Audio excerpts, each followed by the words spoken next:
Hello, good afternoon, and welcome to this Testdroid webinar. My name is Ville-Veikko Helppi. I'm the head of demand generation here at Bitbar, and today we're going to focus on DevOps with the mobile app testing. A couple of practicalities before we start. So there's a lot of questions typically at our Testdroid webinars, and we would like to, of course, answer all of them.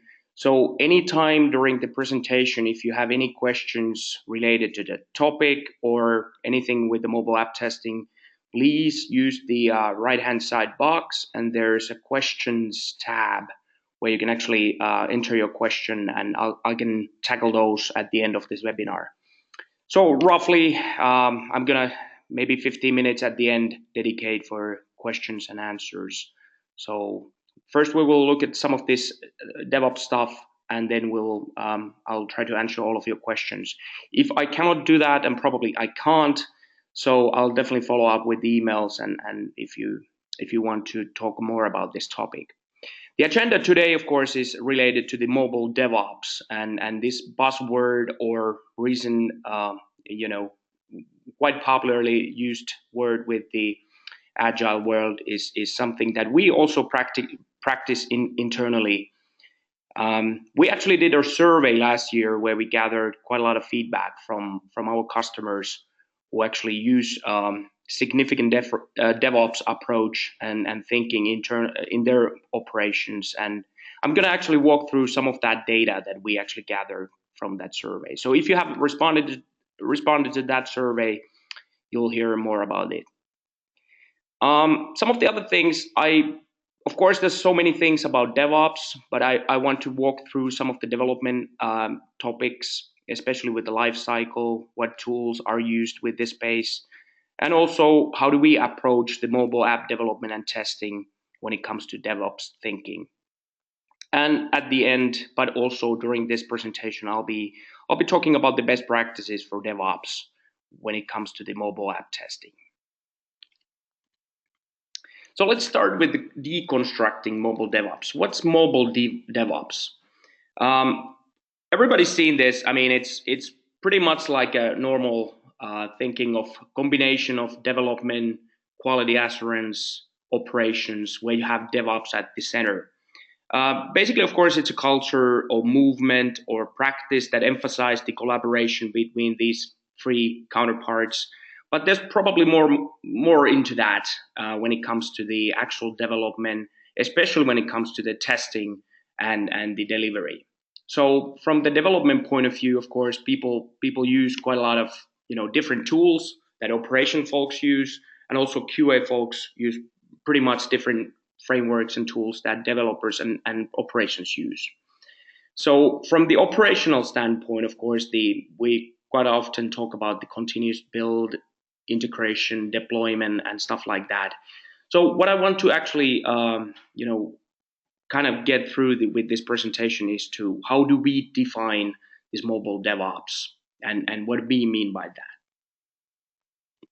From our point of view, and this kind of also came through the survey that we did last year, that there's three principles in mobile DevOps, also like in regular DevOps seen and understood by the Agile world.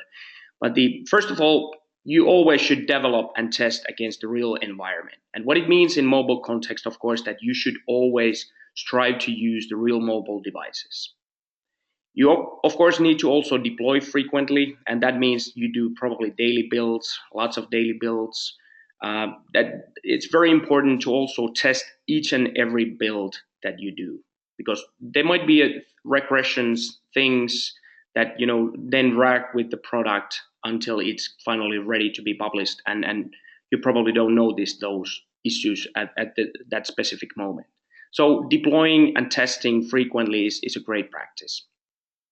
And of course, while you are doing this, you need to continuously validate the quality attributes, characteristics, what kind of things could improve the quality for your product.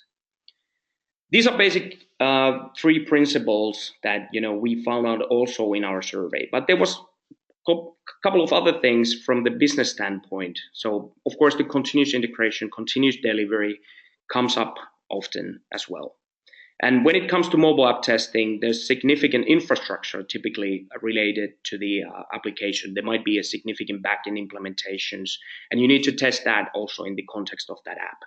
And monitoring how that performance or the performance of the entire system actually works.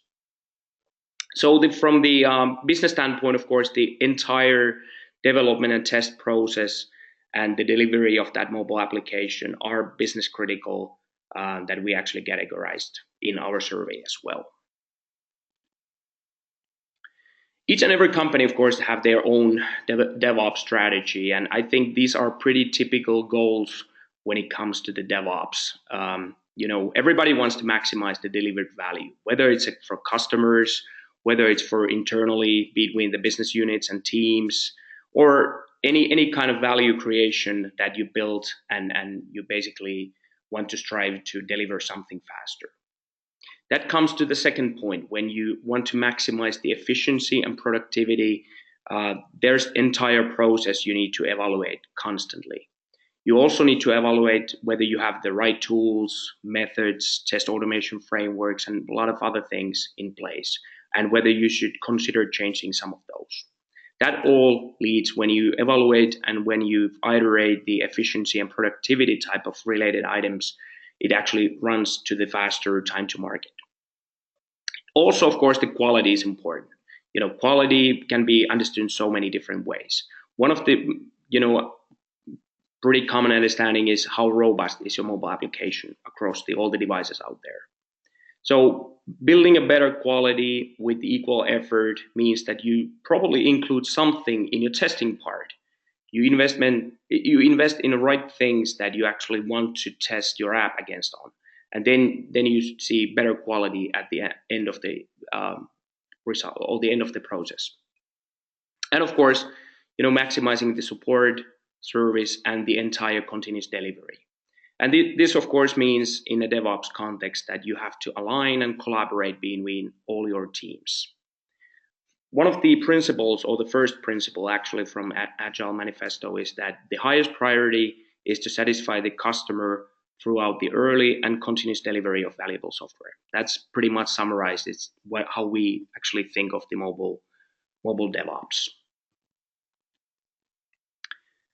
How can this kind of DevOps thinking make a difference? These were actually some of the findings that we actually pick up from the survey.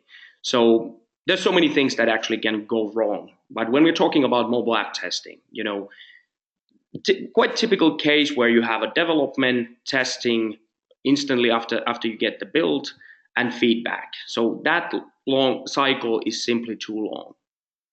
Even in a case that you find a bug and you report it back to the developers, they don't get it instantly. There's a lot of great tools in this space that actually help in the bug or defect management and tracking. But these kind of things, actually, when you get that bug sooner to those developers, they can fix it instantly and build you a new package. You test again and you find that that bug was resolved. Some of the things also not being efficient are related to test automation. So there was not necessarily functional or not well utilized test automation frameworks and scripts and tests. There's so many things that actually can cause this kind of thing. For example, you have built unit tests, you have built some feature-based tests, but they don't actually test the entire context. That's a pretty common case with this kind of mobile app testing approach. We always, of course, significantly promote the use of real devices here at Testdroid, but use of emulators is short-sighted. If you run too much on emulators are good in a certain way. When you build something in the first place, try it out, and you get something instantly result. But that doesn't guarantee you anything. That's why you should actually set up and maintain those real devices. And that's, of course, part of that DevOps thinking. Always rely on those real devices. When it comes to those real devices, you also need to have relevant mobile devices, and you need to have a relevant OS platform, OEM customizations, all those versions that OEMs are pushing on these devices, especially in Android world. You need to have the relevant ones that you need to you want to target your app on.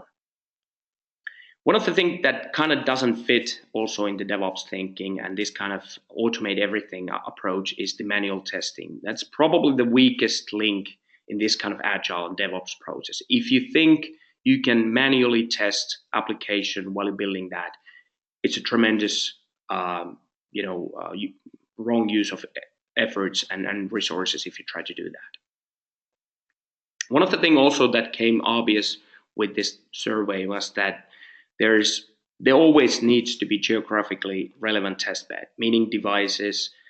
You need to make sure that backend integration works. You need to have a network. You need to have a lot of things where you actually consider that geography, where you target. China is a great example. A lot of mobile games are targeted in China, and you absolutely don't have an experience of those devices. What kind of devices are, especially in Android world, available there?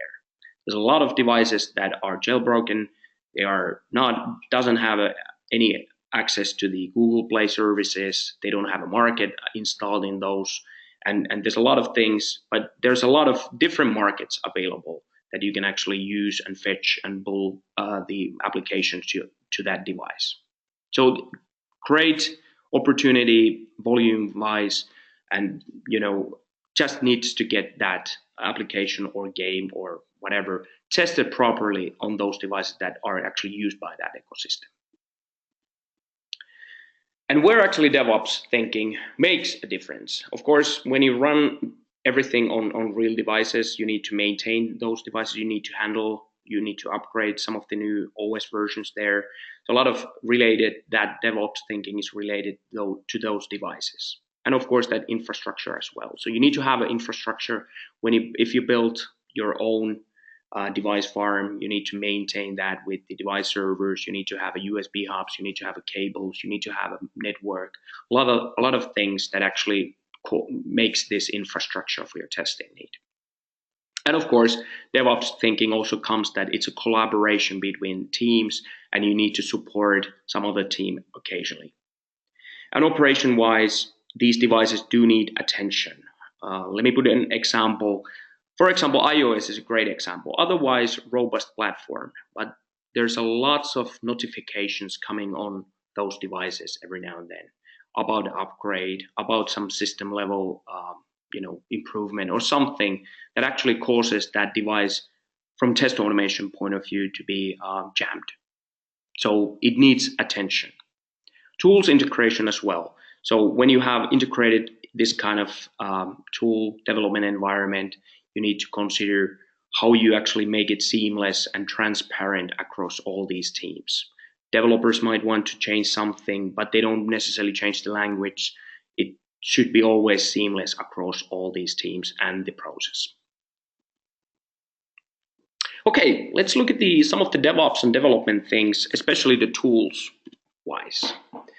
So this is again from our customer survey. Let me start with this. So some of the challenges people actually feel DevOps thinking and strategies calling, it's building that kind of culture across organization can be challenging. People don't necessarily adapt into this kind of thinking easily. They might have a proprietary tools. They might have a proprietary, methods they use. It's always the better have transparency and openness in this kind of, and that really makes the adoption of DevOps easier. So you need to kind of also overcome with the dev and versus operation mentality. One of the things, of course, is also when you have these legacy, maybe frameworks, maybe tools in use, and you need to adopt, let's say, some cloud-based tool. This can be challenging for some people. Some people just simply rely on the local stuff that they have. But when it comes to the big picture, this scope is much bigger, for DevOps thinking. You need to consider software, you need to consider hardware, especially when it comes to mobile testing. Those devices are there. You need to understand what's the thing that you need to upgrade those on, and how do you fully make them available for your development users. What we found in this mobile challenges. In this survey, that mobile challenges are still the fragmentation. People feel or are afraid of mobile fragmentation, and this is especially on Android. There is also a lot of fragmentation on iOS. When you are forced to upgrade to the latest and greatest, you probably don't feel that you are ready to go with your application. You've been building something for 8 point something, and suddenly there's already 9.2 available, and those devices keep pushing you notifications that there's a new version coming, and so on and so on. One of the things you can actually tackle this is that invest enough real devices in your testing roster and set of devices. One of the things I think are getting down, and based on this customer survey as well, that people are not that afraid of cross-platform apps or building for both Android and iOS anymore. It used to be probably one of the biggest challenges, but now it's going down. Also, using cloud is felt that it's convenient and it's easy to adapt cloud-based tools into this development flow. Let's look at the DevOps tool chain. I'm actually going to just take a glance here. So from, you've probably seen this before. There's code, there's build, there's test, there's package, release, configure, and monitor. So starting from the code point of view, there's code development and code reviews, and some continuous integration tools in use. You might also have some source control management, or some others you want to categorize here under code or under build. But under build, there's of course version controls, build status.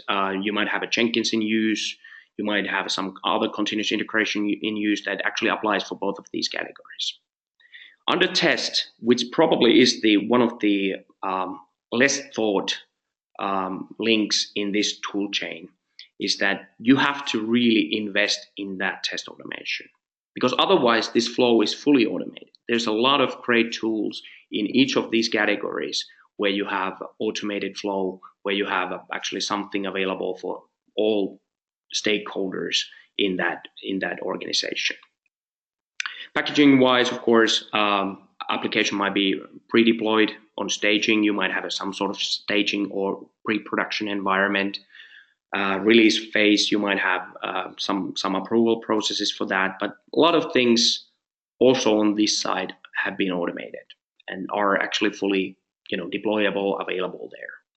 Same goes with the configuration and the monitoring part. So when you're monitoring performance of your application or monitoring performance of your device lab or something in the entire development process, there's a lot of great tools that give you good insight where you have bottlenecks, what you can optimize. Let's focus a bit more about testing. So a couple of different approaches or valid options for testing. But, in general, the goal of this entire tool chain is to have end-to-end transparency and trace everything that happens between these steps. Then you can actually improve something when you know what drags down or what slows down, what's the problem. So you need to have a seamless workflow from the coding to the monitoring and anything happening between that. So continuous everything, continuous delivery, continuous integration, deployment, and of course the releasing. Let's look at some of the options from the testing point of view. Quite common nowadays, using testing in the cloud or actually uploading your application to a cloud where you test. You build the application pretty normally using whatever tools you have picked. You probably have built some test automation scripts, test scripts for your application. You're using Jenkins, continuous integration. You might use something else as internally, as well, backends, Puppet, Docker, anything, that makes your own environment. But when you want to come to the real devices, you probably consider some of these device farms where you have thousands of devices available from all over the world, giving you a global coverage of great amount of different device sets, variations, OS versions, and so on. So as a user, you have basically three options. You remotely debug, test, run that application on that device, and you review it via your web browser. And you test your application there. It's pretty much manual testing. Of course, remotely done. You can also debug it, of course, but you test it manually and via this kind of remote environment. The more efficient, of course, is the test automation, where you have built scripts for your application.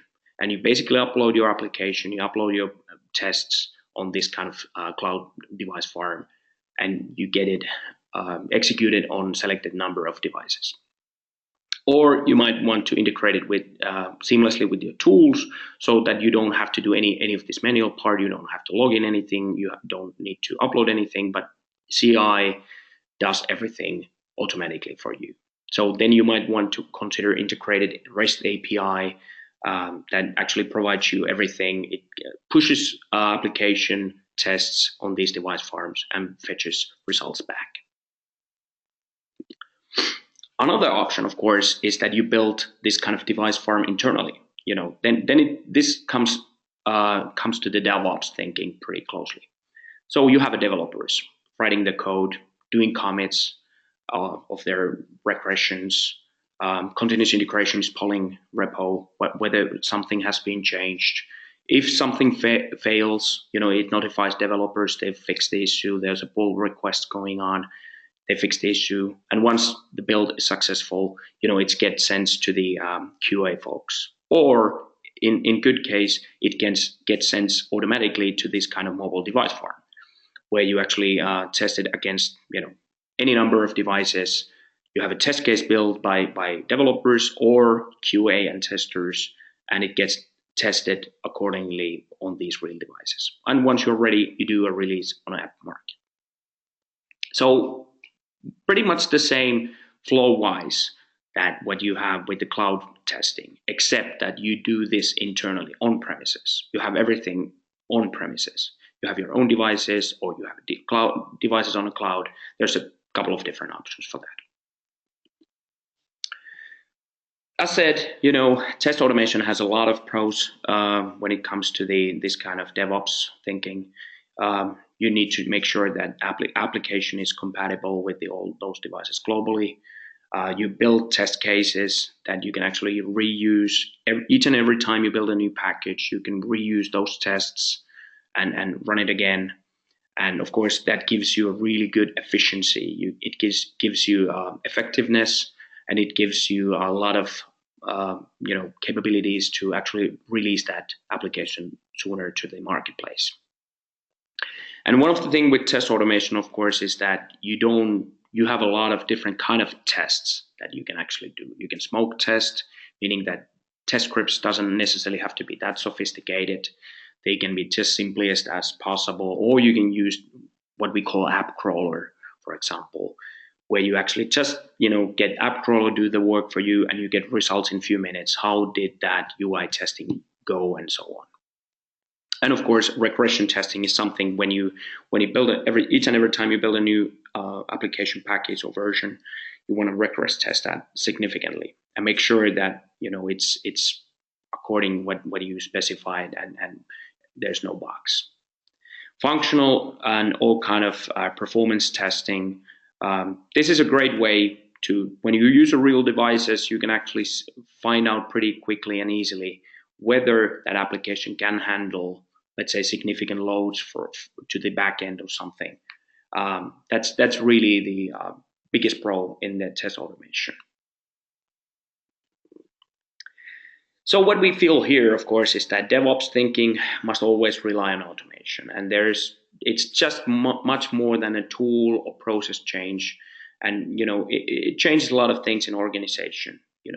As shown in that figure before, there's developers involved, there's QA involved, and there's operation people involved.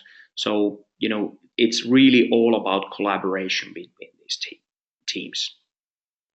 Agile is definitely the most common method to be used in the modern mobile application developer companies. There's a lot of all kind of practices. Some people rely pretty much all of them what Agile comes from, and really implement all the principles, everything by the book. One of the things, of course, that when you are doing a DevOps thinking, or you should increase the focus on test automation, and you should try to use continuous integration methods and tools as widely as possible. And there's a lot of best practices, a lot of different kind of things. While you do it, you learn more, you fine tune, you improve. Suddenly, you start from smaller, and you can actually enable scaling that big. So what DevOps thinking actually means, or this approach means, in mobile app testing. This was the picture actually I took in Google Test Automation Conference last year. There was someone saying, this is the testing philosophy, and how many people or how many teams do first manual testing, then they start thinking about test automation, and they do some UI testing test first, then they do integration tests, and finally some unit tests. But we feel that it should be done the different way. You should actually first build those automated unit tests. Then you should build all kind of component tests when it relates to the backend or integration or APIs that you have with the product, or your application is using some APIs. And finally, you should have those UI tests. UIs are pretty easy to be tested. They can be either tested based on manual sessions, and we believe that manual testing or exploratory testing, this kind of testing, should be the last thing you do and verify your application on a real device. The funnels look pretty much like this: manual and automation, how it should be done and how it's done. So a lot of manual testing, of course, that you have a lot of people, you have a limited set of devices, and you test on those real devices. So it gives you small coverage, of course, and you spend a lot of time when you consider there's a lot of people doing this. It's error prone, of course, as we humans, we do it. But when automation does it, with the one person or one DevOps oriented person can do a lot of things. You might have an application, you might have a test scripts ready, and you can instantly run it on a large set of devices. You get exact results, what your tests were aimed to get, whether you have a box, you fix them instantly, or you notify developers that these kind of things should be fixed. So of course, the top requirement, I've been saying this quite many times already, but always using real devices, and using real browsers is important equal as to real devices as well. So if you are building or developing something for the web, mobile web especially, you should use those real browsers you have available for all these platforms. Android, there's maybe 3-4 relevant browsers you should test the mobile stuff on, and iOS pretty much the Safari at least. Why we recommend using real device is pretty strong. I mean, it's with the real device, you get the right user experience. You get to see what that end user sees. You can test the usability side of things. You have the real hardware. You have the real software and the real infrastructure. If you're testing emulator, your stuff is running on x86 environment where you have some snippet of that operating system, and hardware isn't right, the network isn't right. There's a lot of software and hardware components that don't actually match what you have with the real devices. And it's good to remember that it's nobody is running your application on the emulator. They're running it on real devices. So why not testing on real devices? Some of the things we gathered also, and actually from that survey, that what people think in DevOps thinking or their strategy are the problematic things. When you have a large set of devices, you have to do a lot of checks for these devices. Of course, in order to run this kind of mobile device farms, all the environmental facts needs to be considered, all the aspects of software and hardware needs to be considered, and you need to include some of the checkups daily basis. Are those devices connected? You have a good system properly notifying that devices are not connected or not operating. You might also have some of the devices drop out of the network, so you need to check those. You might also make sure that they all are USB connected. Of course, also there's battery levels, and other things you need to consider when you're running this kind of environment. Just a bit background noise. Sorry about that. Okay, I mentioned the pop-ups. That's one of the common issue with the mobile platform. So there's Android and iOS world where you have some system notifications or upgrades, or some application that's pre-installed on devices is sending notifications.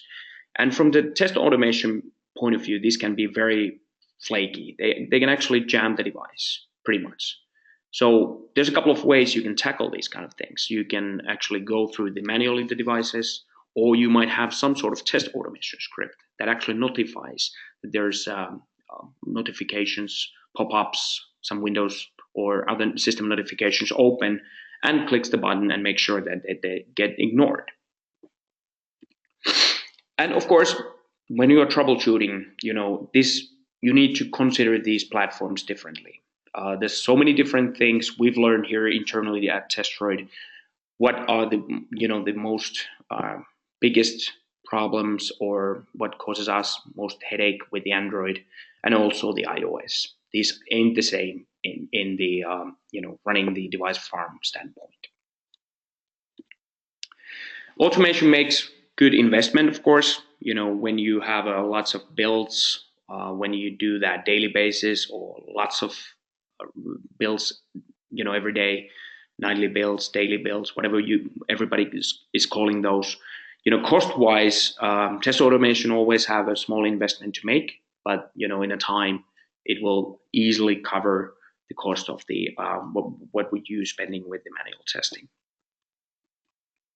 And when it comes to the testing itself, here's a good example. If you might have a couple of iterations, you might want to do atomic testing. You might want to break down some of the tests into smaller pieces. When you actually see this kind of both failed type of test method, but you still have let's say 9 sub items in all of them, what actually caused that failure. And in the next test iteration, you can fix that issue. There's a lot of different ways to do mobile test automation. Quite a lot of people actually do handwriting those test scripts. It's of course, the benefits of that is it's very accurate. It gives you exactly what you wrote for, what you wanted to include in that test script. It's very specific for that testing need, and it fully utilizes the framework how you want it to be. Of course, it takes a bit more time, ties some resource, maybe developer, not necessarily DevOps oriented guy, but someone who knows the code, who wants to write the test into that process. They of course are slightly error prone as humans are building those. When you have this kind of record and playback approach, it's fast to create, it's accurate, but it's not always provide good results in terms of, it doesn't record all those steps, or something else goes flaky. So record and playback work for certain types of apps. What we've noticed is that, it's probably the best for native type of apps, mobile games, stuff like that. It's really where you need to handwrite test scripts or record the test scripts with the some of the inspector type of tool. Furthermore, when you talk about test automation, and there's some content that cannot be identified based on the elements, characteristics of the UI, or so on. So image recognition has been proven to be very, very efficient for mobile games. In addition, there's these kind of test exercisers that you can actually use. They give you very quick results, and you get large set of devices tested instantly. Of course, the trade-off is that it's not that accurate as the real test script that hammers through these applications. We've been talking quite a lot about test automation frameworks here at Testdroid, and why DevOps thinking or minded people should be interested. Not necessarily because of the frameworks. Many of these frameworks are open source, and that's always a good thing. But because what platforms they support, or what programming language they utilize, or what's the community behind those, test automation frameworks. Android, iOS, as I said, there's so many things you need to know about supporting and maintaining that kind of infrastructure internally. You need to really know, and you need to know how to upgrade. You need to have some sort of internal guidelines, how you actually upgrade, how you build, or upgrade these OS versions, what kind of OEM upgrades you take in use, whether there's any dependencies to any other applications in these platforms. So from the DevOps point of view, it's very important to consider these platforms plus development tools, programming languages, and the community that's behind it. All right, so I'll be concluding some of the best practice. We've been talking quite a lot about practices generally in mobile DevOps and what it means, for all these counterparts in the development process. But let's summarize a few. It's always recommended, seriously, it's always recommended to automate as many things as you can. There's lots of repetitive things that you can automate and will bring you great results. So when it comes to mobile testing, of course, the more you can automate, the better. There are performance tests, smoke tests, unit tests, a lot of different kind of components that you can actually build automation around to. And it gives you instant results. It gives you something you can actually fine tune, iterate for the next build, and so on, and keeps that thing relevant. Of course, the exploratory testing or manual testing, it's sometimes it's needed. You just simply want to see how that thing works on the device. But we recommend it keeping or doing at the final phase, where you have this kind of I want to check whether this application works or not. You don't necessarily always rely fully on automation, so you want to do this kind of checkup by yourself. Automation has a great pros, as it can be targeted in so many levels. You can actually target it only for the device, some of the firmware or some of the middlewares kind of offering if your application relies on this backend. When you're testing a backend of something, that the performance is really critical. You need to understand how that entire thing works in context of that app and the backend. So regression testing, again, is one of those when you build daily basis or you do some regression with your application and you want to make sure that you understand fully instantly what's going on. If there's any problems, you can feed back to the developers. It's always recommended to run these test patterns, whatever you build. Against every build that you do, you get it out of Jenkins. It's a good idea to get those tested and in a real context with the real devices, with the real browsers, and the real environment as possible. And if you're building something internally, if you're building, let's say device farm, you build a few devices, you have some tool in use, it's always good to start with small, but then you have to consider that how you can actually scale up and how you can actually build a large one. Because the small gives you some coverage, but large give you significant coverage that you want to have for your application, and finally before you go to the market. And it's too late if you go to the market. Typically, people don't have a patience to run faulty or buggy applications. They really want to make sure that they only use something premium. From the workflow standpoint, when you have a lot of different tools, frameworks, and other software and also hardware in use, you need to definitely make sure that it's compatible across, use toolchain and this workflow and your organization. So when you do this, it's always recommended that use the open source. Everybody knows, everybody can access that. There's a lot of communities behind open source, especially test automation frameworks. They get further built, further improved by each and every release. There's significant ecosystems building these products. So open source is generally always recommended. And making workflow seamless and using the same tools across development teams is always a good idea. It gives transparency, what kind of issues, what kind of things some other team, for example, faced with that tool.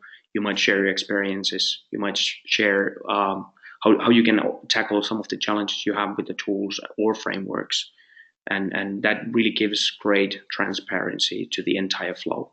And finally, it accumulates as a better productivity and efficient development. And when you're building a device farm or you rely on cloud service, it's a good idea to only rely on the real hardware and make sure that the quality hardware is in use, especially if you are building your own device farms. Because these kind of device farms, they require quite a lot of hardware from server standpoint, from the USB hubs, seriously, quality USB cables, all kind of fine grained small details that actually make that system work seamlessly. It's very important to invest in this kind of quality. And of course, when you're building mobile application, testing mobile application, you should try to test it with as many devices as possible, and from the global standpoint.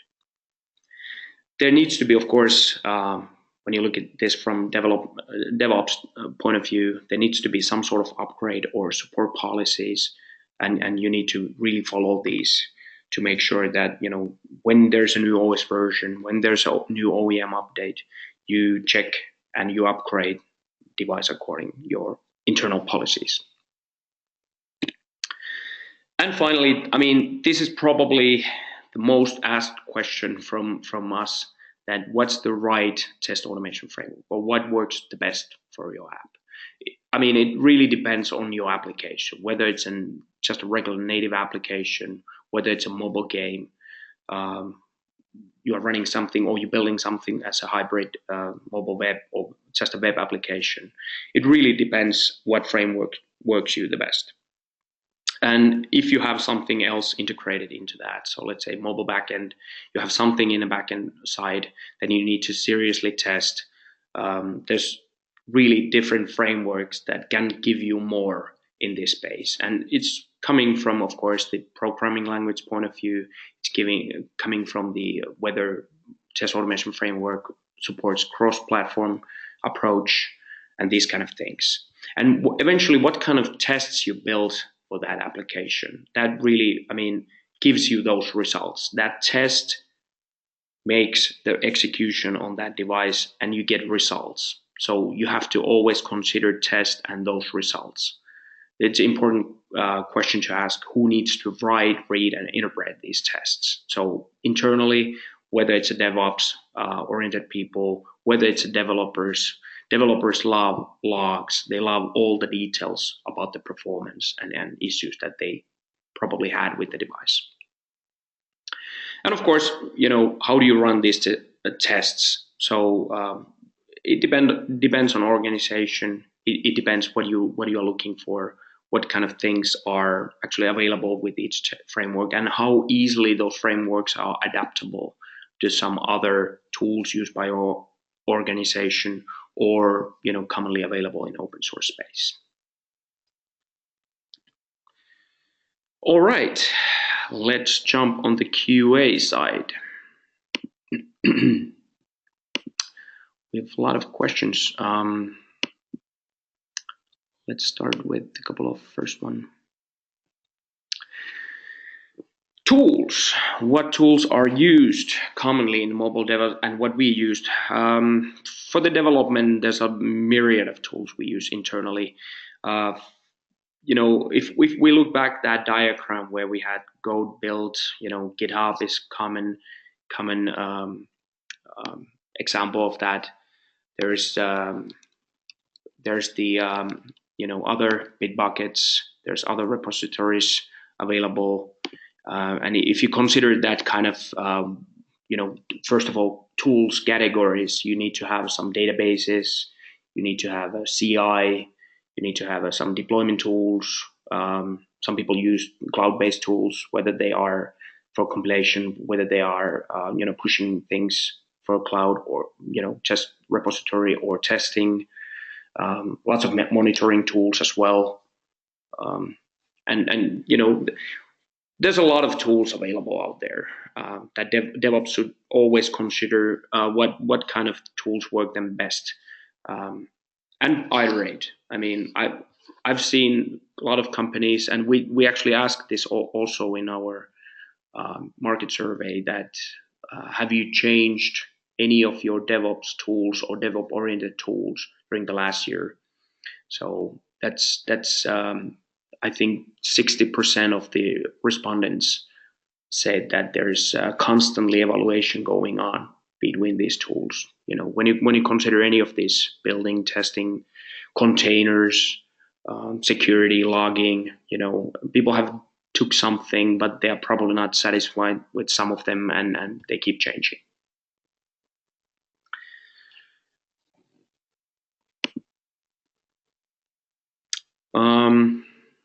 There's a question about the mobile devices here.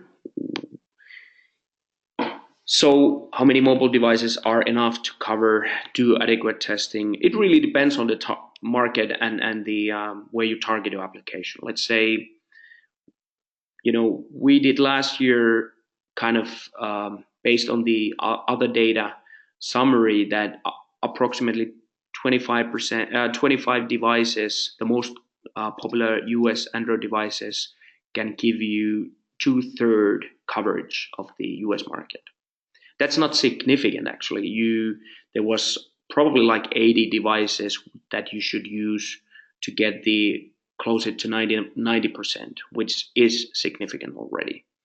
So, of course, these kind of evolve all the time, and there's new OS versions coming, especially on the from the Android and iOS. Both are getting new OS versions, but they change the situation constantly. Some people upgrade, some people don't. In iOS world, this is definitely the issue that people are pushed and forced to upgrade their OS versions much frequently than in Android space. Android space, of course, it is OEM driven. So OEM takes that package, OEM package that one, and then it's deployable by the that mobile device users. All this material, by the way, is recorded, and you will find the slides and material from SlideShare and Testdroid.com after this presentation. So we'll try to get there as soon as possible. There's a lot of questions about performance testing. That's a very broad topic. If we talk about the performance, in general, first of all, that's where the use of real devices is highly recommended. When you run something, especially the game developers, when you run something on a real device, you get instantly the understanding whether your game can perform well or not.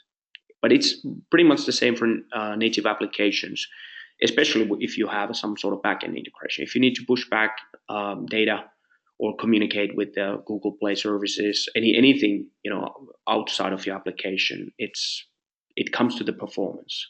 Are you passing too much data? Can it handle that? What happens on the background? All these things. So there's lots of things you can set up also on cloud, so you can monitor how much traffic goes out. You can output a lot of things in logs, what kind of things it did communicate with network or with the backend implementation. There's really, that's the easiest way to do somewhat performance analysis on. For example, I personally use Logly for running the when I run a test on cloud. I want to see in real time what happens there. I want to push that log to Logly so that I can monitor what happens there, and it gives me real time logging capabilities with that kind of angle. So you just run the application and so many devices you want, and you get, based on each device run, you get a report in a real time in Logly how that actually performed. Behavioral driven development, yes, of course, you can do that as well. We, for example, certain frameworks are more suitable for that purpose. When it comes to the test automation, quite a many of I'm using quite a lot of these mobile game examples, but mobile games are typically input driven. So you need to have an input that something happens. Some of them are action driven, or something that um, when something, for example, happens on a game, you need to set your script and follow that procedure or whatever happened with the game. So that's from the test automation point of view. Internally, the mobile development that we do, of course, relies on pretty much on Agile. There's quite a lot of questions here, actually. How do we approach the our internal development? We use Agile, of course, pretty standard as any daily stand-ups. Defecting management is done through Jira. We have a staging, couple of different steps between staging and production. This kind of pretty normal for web-oriented development. Okay, let me try to find some questions here more that we haven't actually talked about. There's a lot of questions about what do we recommend for packaging and releasing. We definitely don't take sides on that. There's a lot of good tools out there.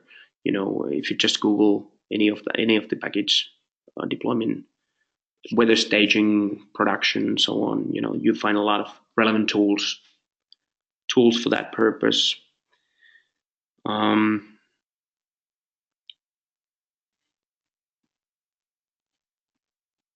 Let's see more.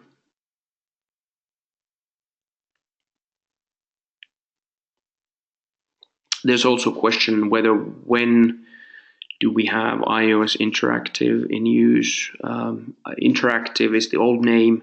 It's called now manual testing, and it's a part of Testdroid Cloud. So we are actually supporting soon iOS devices there as well. And there will be, of course, quite a lot of iOS devices with different OS versions and setups available with the manual testing. So you can actually access any of these iOS, iPads, iPods, iPhones, a lot of different devices. What do you need to access from the development point of view? Yeah, let me see. There's questions about quite a lot about the development tool side. Security, that's a great question. There's a question that how do you build that private cloud security? So Testdroid Private Cloud is a product where we actually host devices selected on customer preferences. So customer says that they want to have these devices, and we will basically set up and host all those devices, build all the infrastructure for customer, and then make sure that only customer who actually reserve those devices can access those devices. So it's a really secure device lab, but hosted by us. So there's a lot of different ways to implement. For example, some companies they have opened VPN, they have SSL, or they accept only traffic from certain IP address. These kind of implementations actually give the pretty much the only access to one user or one customer to these device labs. Plus, we can build more and we can easily adapt more authentication into this. There's also questions about API and how do you can authenticate yourself using API. We introduced last year API key in Testdroid Cloud and Testdroid Private Cloud, and also that's actually usable via API. So you can actually define that in your environment that you want to access to our devices as a global environmental variable, or you can have it as a part of the script. For example, in Appium, it's quite common to have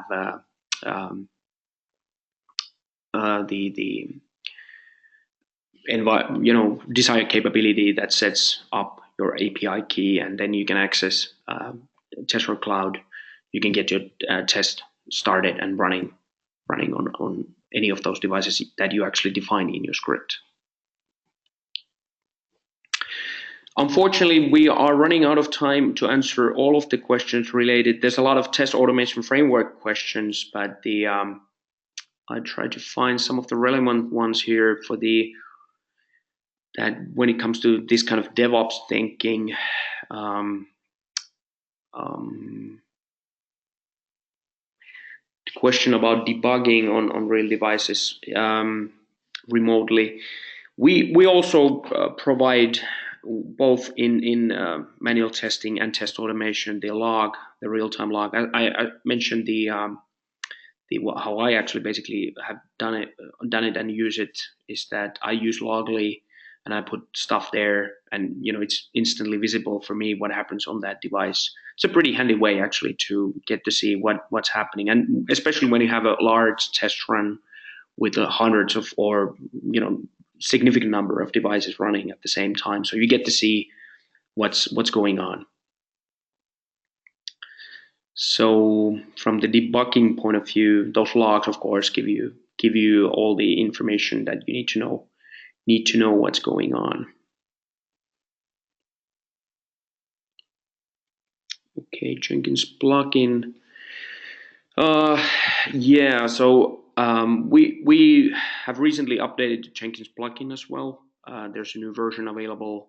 You can actually find it in docs.testdroid.com. You can also find it under testdroid.com. If you go and search, there's the link to the latest. It's available at GitHub.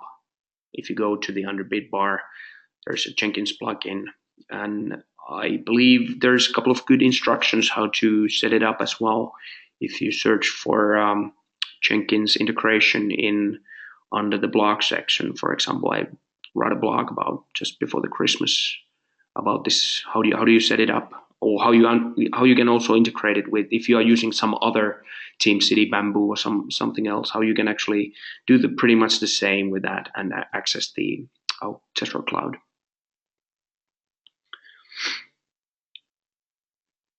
There's a few questions about the test automation, the data centers. So we are actually in the middle of changing the location in our data center in California. There's a new building and new lab actually that is now hosting our devices. We have a lot bigger spaces there. We've added tremendous number of new devices. There's hundreds of devices more, both private and public cloud. So there's a lot of new devices, especially for US folks. Some of them are operator branded, so there's probably many of you are from European or Asia. So basically this also gives you the way to test against these operator branded devices that we now host at our new data center. All right, I think we covered pretty much all of the themes that been asked. If you think there's any topic, anything at all that wasn't properly addressed, or if you'd like to discuss a bit more about it, fire me an email. I can definitely set up a call for us or something that gets you proper information via email as well. And meanwhile, of course, if you have any questions about the test automation frameworks, any of the best practices that we internally do, or you want some recommendation for the frameworks, or anything at all, please visit testdroid.com. There's lots of information constantly feeded there. We also have a very good pricing models now for different sort of use. Let's say you want to use public cloud. We have the very indie friendly plan, and of course, if you are a significant tester, there is premium business plans available as well. So please visit testdroid.com for more information, and happy testing, folks. Let's stay tuned. Thank you. Bye-bye.